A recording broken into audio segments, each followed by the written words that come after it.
susunod na programa ay rated PG. Ito ay nangangailangan ng patnubay at gabay ng magulang para sa mga batang manunood.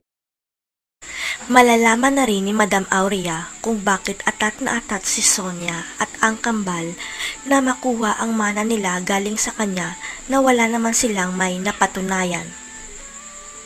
Kaya ang pinapangamba ni Aurea na masasayang lang ang pinaghirapan niyang kumpanya sakaling mawala siya sa mundo dahil walang pakialam ang mga apo niya sa kanya.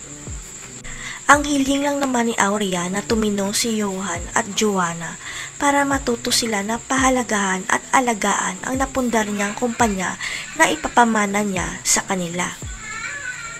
Pero mukhang magbabago na ang desisyon ni Aurea kung ipapamana pa ba niya sa kambal ang De La Costa Corporation ngayong dumating na sa buhay niya si Ina. Ang hindi alam ni Aurea, tadhana na ang gumagawa ng paraan para mag-cruise ang landas nila ni Ina dahil si Ina pala ang totoong tagapagmana niya at hindi ang kambal. Ang hindi maintindihan ni Aurea kung bakit napakagaan talaga ng loob niya kay Ina, kaya sikreto niyang pina-DNA test si Ina para makumpirma ang hinala niya na magkadugo sila.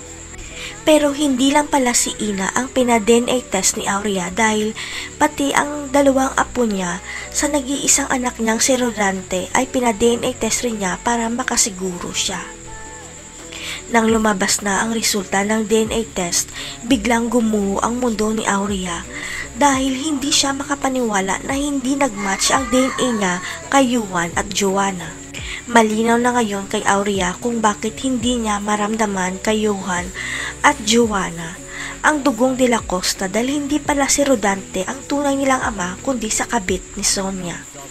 Kaya bago pa sirain ni Sonia at ng kambal ang relasyon ni Aurea kay Ina, uunahan na ni Aurea ang peke niyang manugang dahil ipapakita niya ang DNA test result ng kambal. Manganganib kaya ang buhay ni Aurea dahil nabisto niya ang sikreto ni Sonia? O itatago na lang ni Aurea ang sikreto dahil napamahal na sa kanya si Johan at Joanna? Abangan.